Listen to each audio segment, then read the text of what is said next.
Hello, I'm GiGi the Reader, and today I will be reviewing The Incredible Adventures of Cinnamon Girl by Melissa Keel. We'll start with the introduction of the characters. The main character is Sarah Jane Albany. Everyone calls her Alba. She lives in Eden Valley, Australia. Her mother's name is Angela. Her best friend is Dominic Grady. Everyone calls him Grady.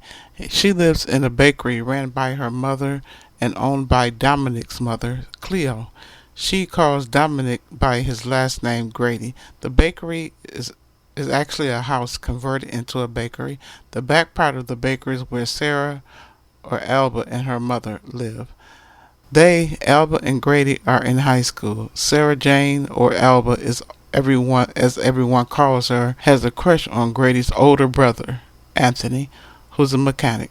One day, Grady shows Alba a guy on YouTube by the name of Ned Zebediah, who has a channel speaking on astrospace and celestial occurrences. In this particular clip that he's showing Alba, Ned says he's seen, quote, the planetary alignments and the ancient codes of Revelations and the Aztecs, and unquote, and then sums it all up by saying it all means, to quote him, the end of days. I have seen the salvation, unquote. He claims to have predicted the apocalypse, saying, quote, the calendar will end with the turn of the new year. The end is upon us, and only the chosen ones will be spared, unquote. So this guy on YouTube is predicting the end of the world. Albert brushes it off as not serious, but Grady is all in and believing. Grady believes Ned, and Ned believes his numbers and map coordinates point out to their own town, Eden Valley, Australia. He believes Eden Valley will be the last place on the planet that will survive the end of the world. Grady tells Alba, "We are the Ark, Alba."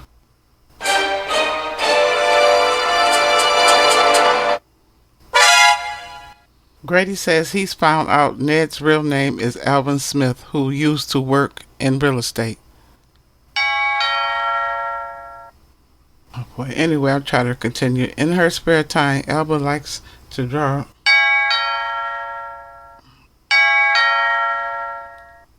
Okay, sorry. I have to. This is my co-narrator, Shaquita, the fairy of the beast. She's running late as usual. Hold on, I have to go get the door. Just a minute.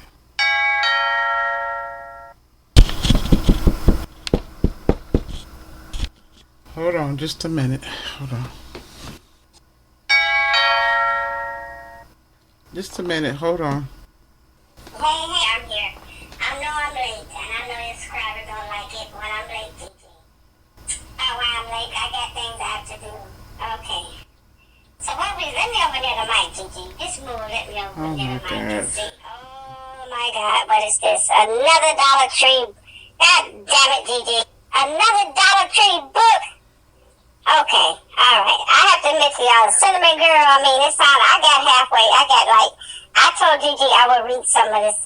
That she said we weren't going to do this book, but she did give it to me to read, and I got halfway through. I don't know what happened, but all I know is it might be pretty good. This one might be good because they said something about the end of days and an apocalypse. So that sounds exciting, Gigi. At least that is exciting. I didn't get to the end, so I don't know if the end of the world gonna come, but oh boy. Okay, anyway. I know that y'all don't like my interruptions, but I'm here, so let's get on with it.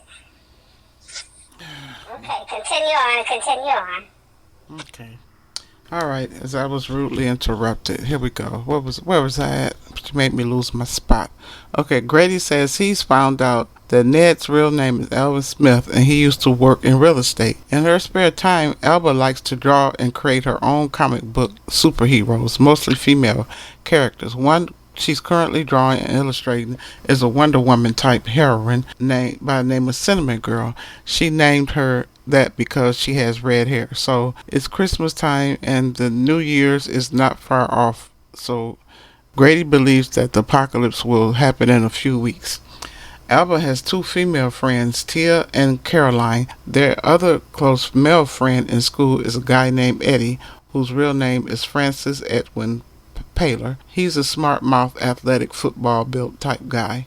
Pete is another school friend. He's Asian and his parents own a fish and chip restaurant. Alba and all her friends meet every Monday night at her place to watch and show a show on TV called A Home Among Gum Trees. It's a sort of like a late night soap opera. It's always Alba, Tia, Caroline, Grady, and Eddie who meet up to watch and basically hang out together. We find out Alba's dad died years ago when she was much younger. They all have a friend that they knew in elementary school who now plays on the cheesy soap they watch on TV, the show called A Home Among Gum Trees. An ex-friend by the name of Daniel Gordon, who they all went to school with at one point. In the next chapter, Alba and her friends notice on Tuesday morning that a small crowd of tourists have showed up in their town, unusual for this time of year. That time of year, most were there for the reporting of the apocalypse, reporting from Ned Zebediah's YouTube channel.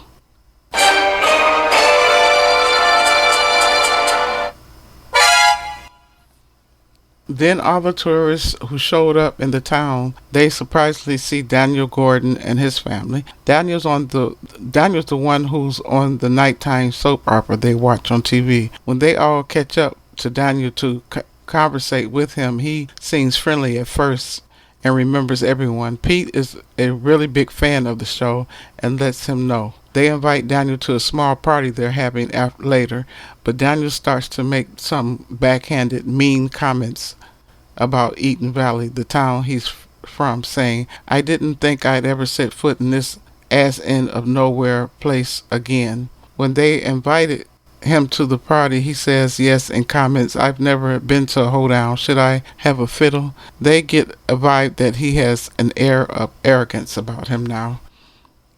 While they're all at the party, Albert pulls Daniel to the side. They sit at the table and near the pub's Christmas tree, and they both get caught up on things since he left. She tells him her plans when she graduates in a few months. He's surprised when she tells him she plans to stay in Eden Valley and work at her mother's bakery. At some point, Daniel flirts with Alba a little bit. Suddenly, something suspenseful happens at the party in the pub that brings the crowd to a halt. Who but who walks in and shocks everyone? It's no other than Ned Zebediah, the YouTube guy who predicted the apocalypse, the one who's drawn everyone to Eden Valley. It's Ned Zebediah himself.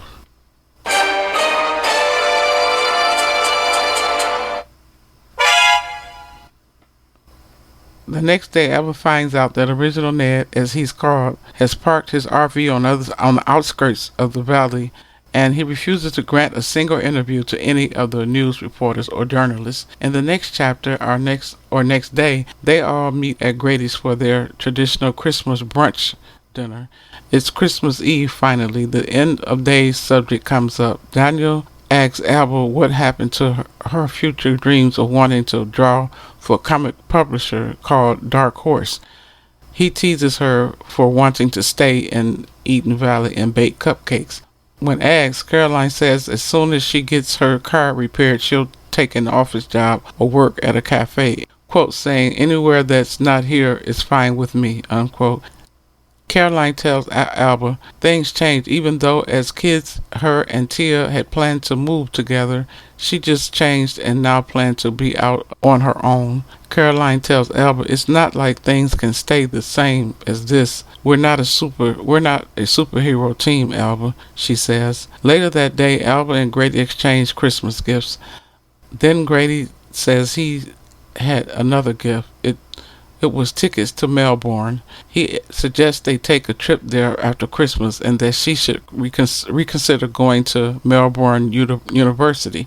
She had been before, but she reminded him she already made her mind up not to attend the College of Arts. He said she should give it a second thought. She told him, "I don't get what's so wrong with being happy where you are."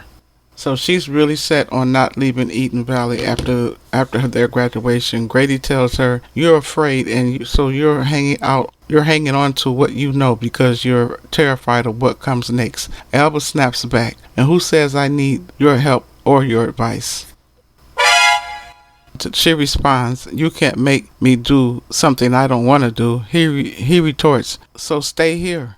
She lets him know she has other options, like staying and running her mother's bakery or opening a dress shop with Tia, where they make their own dresses or build her own studio and publish her own comics right there in Eden Valley. He yells back and tells her he's leaving, and half their classmates have already left. Eddie and Paulette will probably be the only ones to stay. But then he apologizes for upsetting her and says he hates the thought of her staying behind and wasting her talents. She calmly tells him she can make her own decisions and she's not his sidekick. In chapter 10, Grady is acting distant and weird, and Alba and everyone else, with Alba and everyone else. After not speaking with each other for 2 days, they finally have a heart-to-heart talk. Grady tells Alba that the reason he decided he wanted to become a lawyer or study law was because her dad, Will, who was a lawyer, he was close friends with her father when he was a little boy growing up with Alba.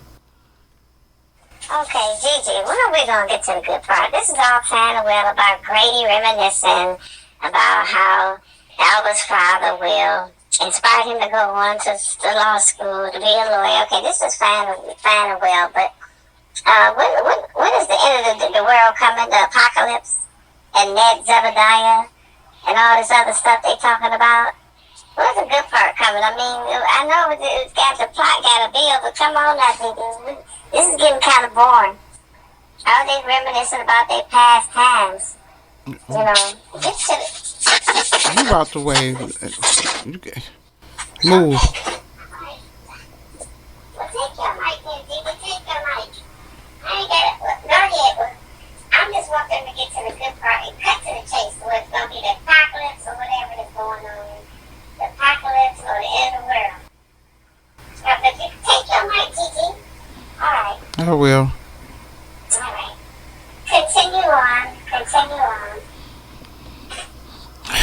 Okay.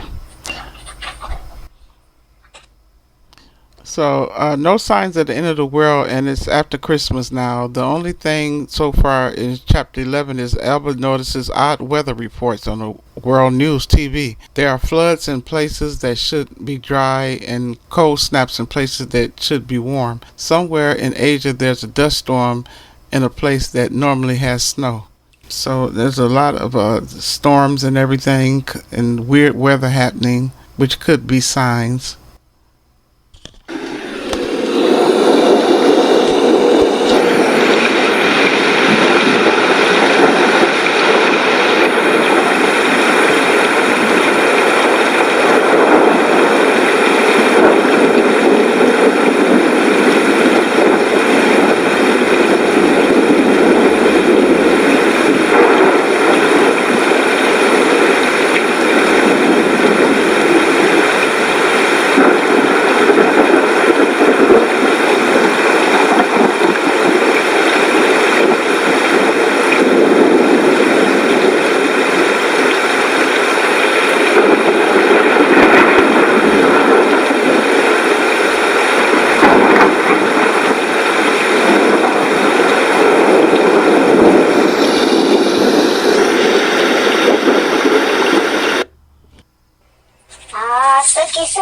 Looky, Gigi. It looks like it's getting exciting now. Is it getting to the good part yet, Gigi? Is it getting to the good part? This is when the storm coming. I mean, she's seeing all kind of signs. It sounds like the end of times to me, Gigi. Anytime you see weird weather like that around the world, Albert's seeing it on the news, oh, Sookie. We about to get this getting good now, Gigi, because to tell you the truth, Gigi, this story kind of boring. But if it's getting to the good part, they seeing storms and stuff like that. Okay. It's getting spooky now, Gigi. Mm-hmm. Okay, we're gonna play some of the storms and stuff. The storm videos. Play that, Gigi. So the stuff that she's seeing around the world. Ooh-wee. It's getting getting spooky now, GG. Something's happening now. Something happening. It might be the end of the world coming for real, GG. Okay. All right. I'm gonna let you. Okay. I'm not gonna talk long. Okay. Continue on. Continue on. Okay, so I already played the storms and everything. So, okay, so 3 days before New Year's, Caroline shows up at Alba's back door and pecks on her bedroom window. She shows up with a box of wine and 2 jam jars. She says they should sit outside and have drinks together. As they drink, Caroline criticizes Alba for sulking in her room for days and ignoring all her friends, text messages, and phone calls. She tells Caroline she's been practicing her comic sketches for her favorite character, Cinnamon Girl. So they're sitting in Alba's bedroom critiquing her Cinnamon Girl artwork when Tia walks in and Caroline asks where she's been for days. Tia admits she's been spending a lot of time with Petey. Then she confesses she lost her virginity to him. Wait a minute, GG. What? Is this... That she lost her what to who? You heard Okay. So, is this still a PG-13? I mean, this is a PG-13 book, isn't it, GG? I mean, I know we have adult listeners, and viewers, but okay. We're gonna try to keep it cute and cordial now. We're gonna keep this cute and cordial. This little book that's going on here, but okay. Is this Australia? These are little Australian girls kind of fast, ain't they? Okay, all right. I'm sorry. I interrupted again. Continue on. Okay, so Caroline is shocked and Alba cracks up laughing, saying she chose the nerdiest guy to lose her virginity to. Tia then said the world might end. I didn't want to die a virgin. Tia says she doesn't regret choosing Petey to lose her virginity to because there was worse guys to choose than someone who's still going to be your friend the next day. It was then that Caroline confesses that she lost her virginity months ago. Now Tia and Alba are shocked. She lost it to a guy named Gareth Ridley, who's older than them, around 22 years old. Wait a minute. These are stranger girls. They some little hot tail heifers. That's all I got to say, GG. What the hell? Now, who just confessed it? Caroline. Now she confessed it's her virginity. And these are high school girls, right? Mm-hmm. I mean, I guess I can't be shocked because the American girls did worse. But these little Australian girls ain't as innocent as they seem to be. Well, at least Alba still has her virginity intact. Well, and like I say, we're going to keep it cute and cordial, but this is PG-13, but okay. All right, then. All right, continue on. Okay, so Alba snorts. Apparently, I'm the last virgin in the valley. Tia jokingly says, but it's all going to be fine. Apocalypse or not, if anyone's going to be okay, it's you. Whatever happens, wherever we are, we'll always be here. And we're not going anywhere just yet. Later in the chapter, the trio of friends decide to go check out the hundreds of tourists who are encamped in a large field about a mile from her mom's bakery. The field is full of tents, food trucks, and hippie-like people. At some point, Tia and Caroline walk off into the crowd to meet other people. Alba runs into Daniel and chats with him for a while. After he walks off, she finds a crate to sit on as she draws sketches of some of the oddball tourists at the camp. After a while, Daniel joins her again and talks to her about his character that he plays on TV, the show called The Gum Trees. The sitcom character named Endingo Lazario. He describes the character as shirtless and dense. Later, Daniel comes back over to her and sits down and starts to ask her about her dating life, or if she's had a dating life since the time he left the valley. She names 3 guys she briefly dated through high school. Finally, after chatting for a while, chapter 11 ends with Daniel inviting Alba to his place. She doesn't know where Tia and Caroline have disappeared to, so she agrees to walk back to Daniel's place with him. Now alone and back at his place, Daniel and Alba reminisce about when they were kids and when he lived in the Eden Valley. He gives her a belated Christmas gift. It's a stack of old comic books along with some new ones. Alba likes the gifts because she collects comic books. But then there's another book he gives her, a book about self-improvement They continue to reminisce back to when they had sleepovers together when they were 6. Oh my God. As we're getting to the good part yet, GG, are they still talking about when is the apocalypse coming? They still reminiscing. Yeah. And then they exchanged their gifts. They exchanged gifts, and he had the audacity, first of all, to give her a book about suffering. I don't know who Danielle think he is. Danielle think because he is in some sitcom on TV, he think he's a movie star. So first of all, he wrong than her giving Alba a self-improvement book. But then they reminiscing. I'm waiting for the apocalypse to show up or something exciting to happen because we thought the storms was coming. But all of a sudden, he talking about they reminiscing about their childhood sleepovers when they were 6 years old. I mean, come on now, GiGi. I'm waiting for the end of times to show up. And this Ned Zebediah, whoever he is, when is he going to show up in the story again? And as far as as far as their childhood sleepovers, they might have been fun for them, but it was not fun for her mama. Because her mother could not, I'm telling you, Alba mama got some soul in her because she couldn't put them kids was bad. I got a recording of one of their sleepovers, GG. And them was some little badass kids, GG, that her mother could not put up. I got a recording of their sleepovers, and there was a little, for them to be in Australia, they some little ghetto ass kids too. I got a recording, GG. This thing's, I know everybody get tired of me, but look, I'm the co-narrator of this non-profit YouTube channel. And I want to buy my recordings. I want my recordings to be heard. And so this is a recording. I got a recording of one of these little sleepovers, and they was getting on their mama nerve. This was years ago, but don't ask me how. Don't ask me my source. But I got a recording. Boy. Okay. So carry on, but I'm gonna play my recording whether you like it or not because the story is boring. So we're gonna start recording when they was kids and they had their sleepover and their mother was getting tired of them. So this was years ago, but don't worry about my sources. Okay, continue on. Okay, so here's her recordings that Shaquita claimed to have of a recording of the sleepovers back years ago when Alba and Daniel and Tia and Caroline and Grady and all of them had the sleepover and how they used to act up. Now, how she got to this recording, I don't know, but this is an old recording. They was kids, a sleepover. Okay, here's the recording. Hey, you cheat. I want to see you do a backflip. Watch this. I bet you know how to do a backflip. Get your ass out of that house.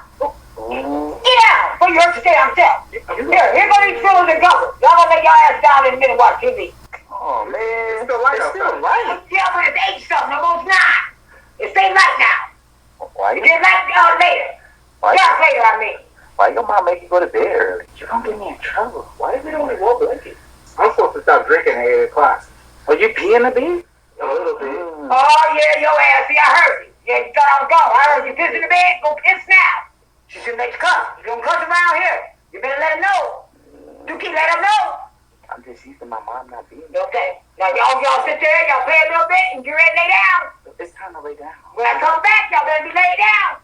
That's the game we play. Okay, sit there down, play the game. Long as you're quiet. I'll give y'all about 30 more minutes. If y'all get loud, y'all asses going to bed. Okay. So it's up to y'all. I haven't forgot about that blue juice either. Hey, you know what? Your ass ain't coming back next time because ain't no blue juice. Next time, bring your own back that blue juice. If y'all have chalky milk, I will. Yeah, bro. Y'all don't need no chocolate milk tonight. Might be shitting everywhere. No chocolate milk tonight. No. You ready to lay your ass down and watch TV. I'll be back. I want to play that little second. I'll be back. I'm open tired. I can't drink this. So if you lay down, now keep it up. I come down here, cut TV every goddamn thing off. Y'all be in the dark. It's still light though. I don't give a damn. I told you, it's after 8. Can you go get us some blue juice? You know what? If you say something about some blue juice one more time, I know your ass ain't coming back again. Next time, like I told you, bring your own goddamn blue juice. Now you getting on my nerves? Lay your asses down. Walmart's still open. Lay down. Well, I'm not going to Walmart. Y'all laying your asses down. Lay down. Let me eat. I don't know which one. I hear somebody snoring. Jay, you sleep? He's facing. Shh. My head hurt. You know what? Shh. You know what? Yeah, your head go home way more if you don't take your ass down. It's hot in here. It ain't hot. I got the air on. Y'all keep complaining about every damn thing. Go to bed. You got it on low. You know what? Lay your ass down. It's the last time you ain't come back again because y'all don't know how to act. So just lay down. I'll cut everything off. Your ass is going to be in the dark. Don't make me come back. Have my bed. You see, you will make me come back. Yeah, all the time. Does she always yell like that? Y'all still down here talking? Yeah, I heard you. I see you speaking. Don't make me come back down here. I told your ass to go to bed. I know I didn't hear nothing yet. Okay, that's the end of the recording of the kids. Alright, when they was kids. Their sleepover recording, okay. Daniel then tells Alba what a beautiful smile she has. He then awkwardly tries to kiss her. She stumbles back and responds with a "ew, gross."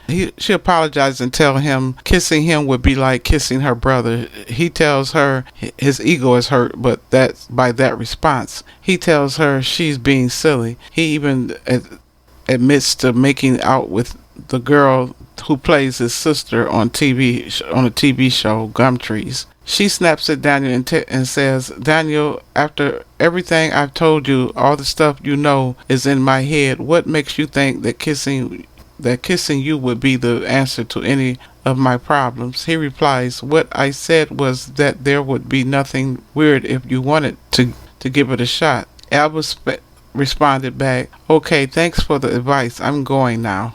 Okay, he apologizes and tries to stop her from leaving. She tells him he is the person she remembers and miss like crazy, and sometimes she feels like he's messing with her for fun. She says, "I can't for the life of me figure out why.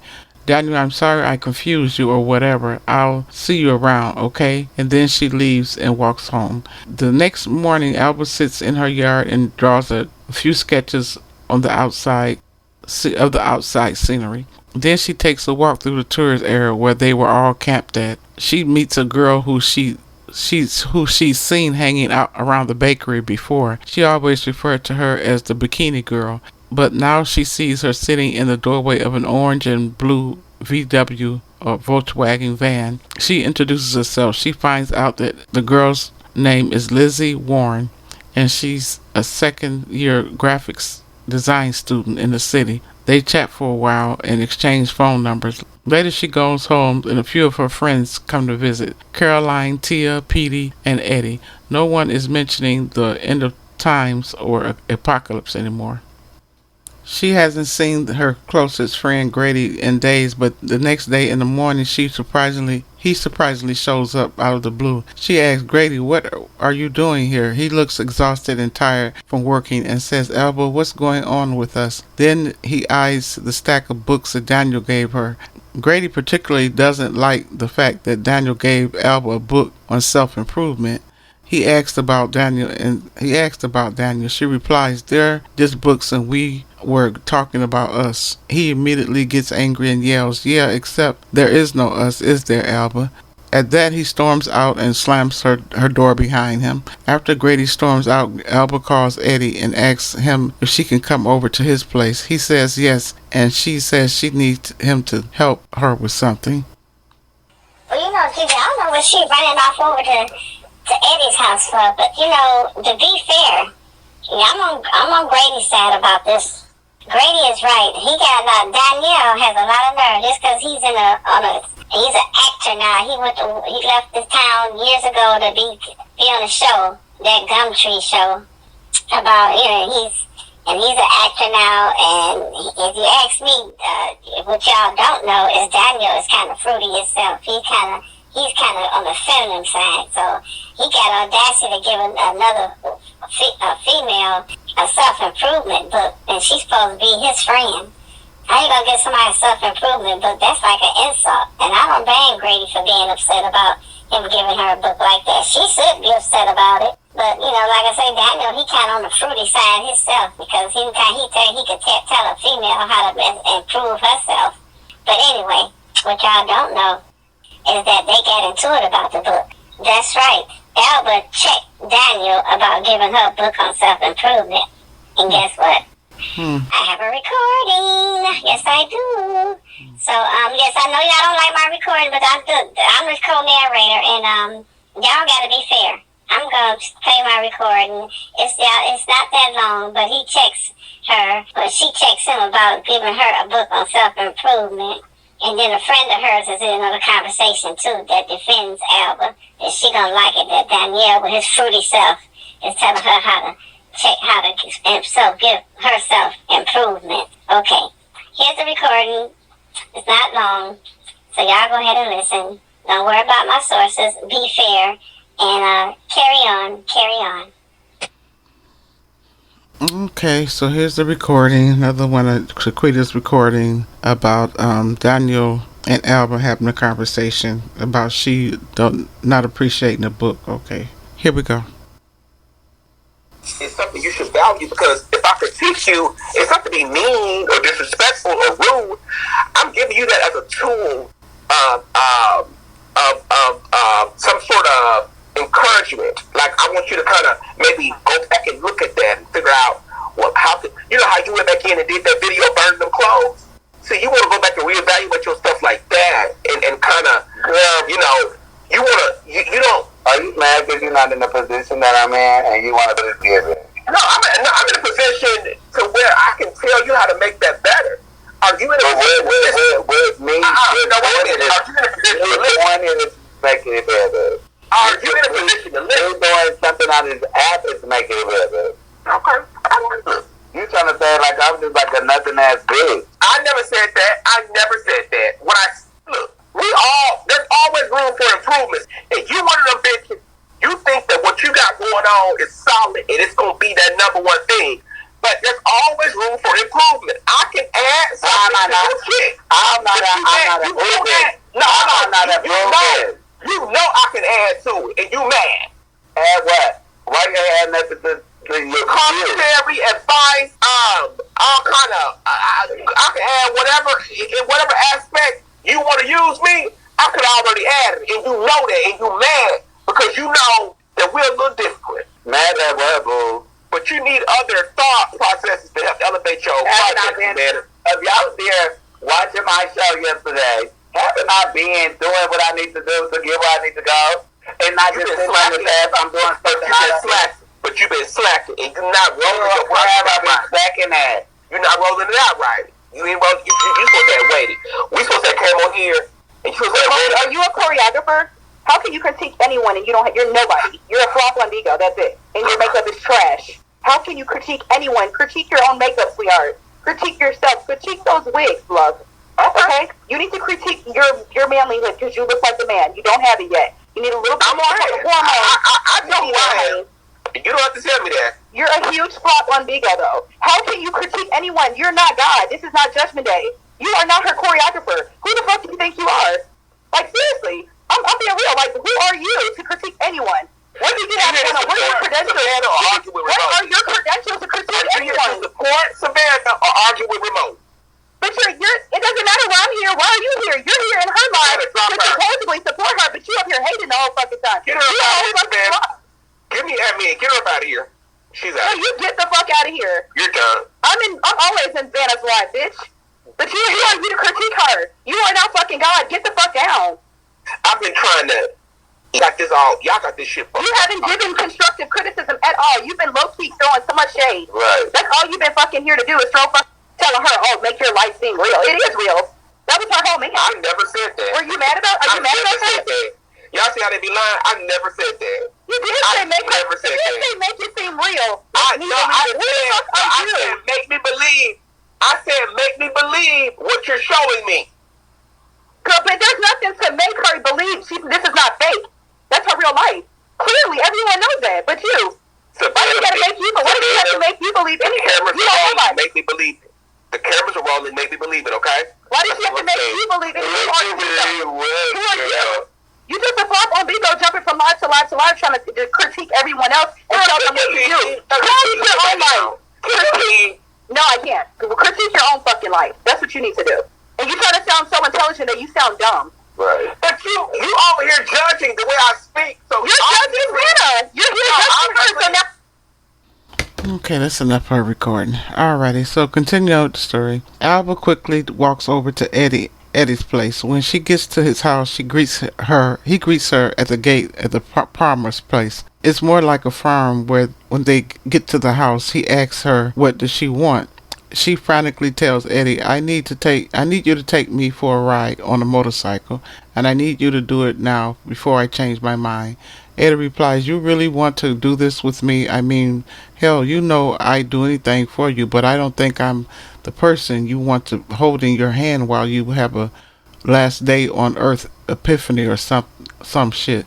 She stomps her foot and says, come on, Eddie, you still have those dirt bikes, right? For some reason, a massive fear and nervousness comes over Albert as she climbs on the motorcycle with Eddie, and he keeps asking her if she's sure she wants to do this. Maybe the motorcycle triggers a bad memory because on page 245 he says, not even the rattling of the engine that shakes my bones or the sound that turns my insides to jelly ever since the day Dad's bike rumbled out of the driveway and never rumbled back. Eddie lets Albert sit in front of and guide the bike. They take one lap around the farm and she drives it back to the shed with Eddie holding on, sitting behind her.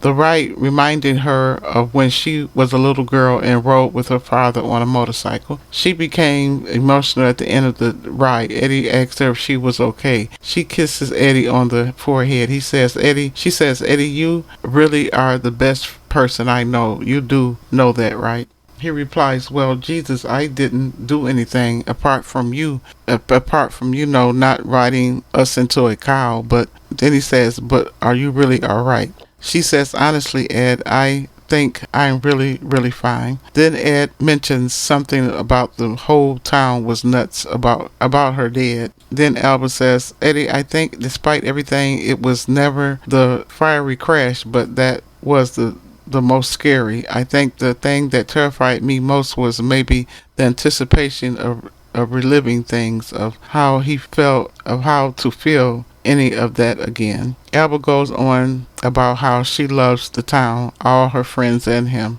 Then Eddie asks Albert, why aren't you talking to Grady about this? She says, Grady doesn't want to talk to me. I haven't done anything wrong to him. Eddie tells her, you know that guy would take a bullet for you. She replies, Eddie, that is so unfair, but besides, Grady just isn't that sentimental. After their conversation, Albert walks home. She takes a quick shower and starts to make another sketch of Cinnamon Girl. Then she walks from her bedroom and then into the bakery and chats with her mother. Her mother says she'll be heading over to Cleo's place for the evening. Albert says she'll meet her there. Her mother tells her to make sure she meets her at Cleo's place before midnight. The whole town is still waiting for the end of the world thing to happen. Her mother is worried about her and tells her, you know, Grady was here looking for you a little while ago. Okay, yeah, GiGi. The whole town is waiting for the end of the world thing, apocalypse to happen. They wait for the end of the world. I wait for the end of this story to happen. I mean, I wait for apocalypse too, but really, GiGi, if this apocalypse don't happen or something don't happen exciting, I wait for the end of this story. But this not making no sense, GiGi. What page are we on now? Just move and just wait. Move. Get away from my mic. Okay, then come back to the mic, GiGi. Alright, okay. Alright, seriously. Alright, so I'm not gonna take, I know people don't like my interruptions and my little interludes, so, I wait for the big end of the world, apocalypse or whatever gonna happen. Okay, continue on.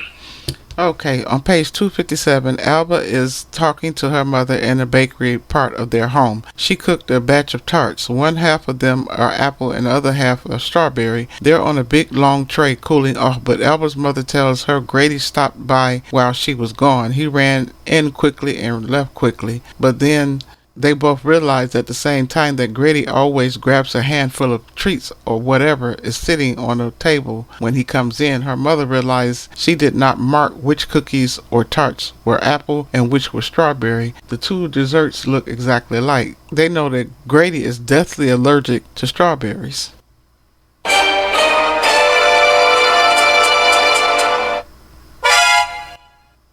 Albert quickly flies into a fit and goes racing towards Grady's house, frantically pushing through the tourist crowd. He's not at his home when she gets there, so she rushes to Dr. Luke's office where she sees Cleo, Grady's mother, sitting behind the reception desk. She rushes toward her and asks her where Grady is. Cleo tells her to calm down and asks what's been going on between the two of them, because Grady's been acting weird. Then she says she left the office with his older brother, who brought him into the office earlier after he got into a fight, which was out of character for Grady, but other than that, he was home and okay. Alba is relieved. Alba leaves the doctor's office and goes back into the tourist crowd. She walks up a hill where there are mostly people watching the apocalyptic countdown and the night sky from blankets spread on the ground, with their small kids huddled near them. Then finally she spots Grady sitting alone under a tree. He's shocked to see her. She asks him about the fight he got into. He says it was with Daniel, but Daniel wasn't the one who hit him and put a bruise on his cheek. It was Daniel's manager who hit him. Alba asks, "What were you thinking?" It's funny what Grady says. Then he explains why he wanted to fight Daniel. He says, quote, "What was I thinking? I was thinking, Alba, that Daniel Gordon is a moronic butt monkey who deserves several punches to the testicles.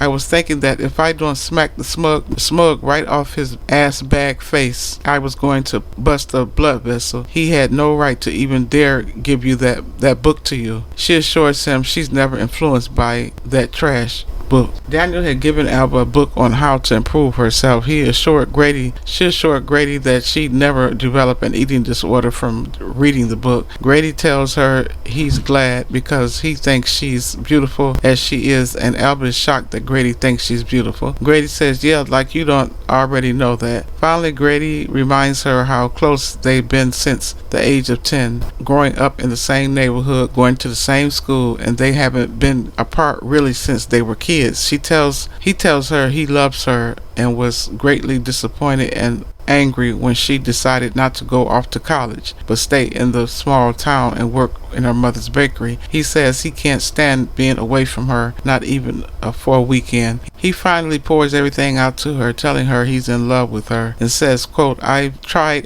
to want someone else, but you are the only person in the whole world who I know I belong with, and I know you can't care about any of that because you're too busy kissing Daniel Cheesehead Gordon." She says, "What, Grady?" She says, "What, Grady, you think I kissed Daniel?" Grady's shocked when she assures him she's never kissed Daniel. Grady says he thought she did because Daniel, being the cheeseball he is, hinted that he kissed Alba, trying to make Grady jealous. She tells Grady, "I'd never kiss such a moron. What possible reason would I have to give for kissing Daniel when the person I love more than anybody else in the whole world is standing right in front of me?" Then they have their first kiss.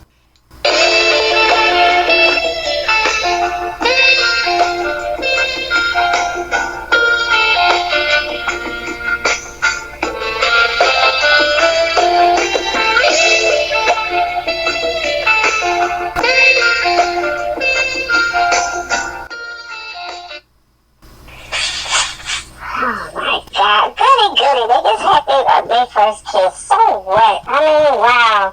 When is the apocalypse coming? I mean, You have to wait. Whoop-de-doo, GiGi. Whoop-de-damn-do. They had a kiss. This program about, what is this book about? I thought it was going to be some great apocalypse happening, and they had a first smooched. Okay. All right. Okay, I'm not going to interrupt them. I'll wait for this apocalypse to happen. So, wow. Okay. Continue on. Okay, oddly, during the kiss, there's a countdown to 12 midnight from the tour crowd for the new year. They both embrace in a romantic hug. They kiss again and again, and Grady tells Alba he loves her. They find out Eddie, Tia, Peter, and Caroline have been watching them from behind a line of trees. They tease them about the kiss. Not only are they excited to see them kiss, but are just glad they're friends again. Then they wish them a happy new year and walk away, leaving them alone. Next, Alba talks about the fact that rapture did not occur with the entering of the new year. Grady has spent the night with Alba, and they are in their mother's kitchen the next morning. Later, Alba spots Fu Manchu, or the original Ned Zebediah, whose real name is Alvin Smith, the YouTube guy who caused all the rapture, apocalyptic rumor, and drama. She spots him across the street from their bakery at the neighborhood service station. Albert yells his name out and he's startled and yells back, "I have no statement." She says, "You're seriously going to sneak out? You can't just sulk away and pretend it isn't you." He responds, "They're going to cancel my show. I thought maybe I'd get a couple more fans. I never expected any of this." Albert snapped back, Did you ever think of just getting a real job?" He replied, "I just got tired of being small. Honestly, I didn't think more than a few people would pay attention." She just stares at him, and he says, "Is that it? Can I leave now?" Alba crosses her arms and asks him, "No, one last question, Alvin. Why here? Did you just spin around and point at a map?" He responded, "Not exactly. I sold a house once in Marindale Creek. Did you know I used to work in real estate? Crap job, boring as hell, but I remember passing through this town. Nice, friendly, and peaceful. Well, sorry about this. I didn't even know my show was on YouTube. One of the interns must have put it up there. But I'm thinking I'll look at a web series of something next. Who knew the internet was where all is happening?" He then turns and saunters into his RV and chugs away down Main Street. And that was the end of the character who started the big ruckus in the small town, a character named Ned Zebediah, original Ned, Fu Manchu from the internet.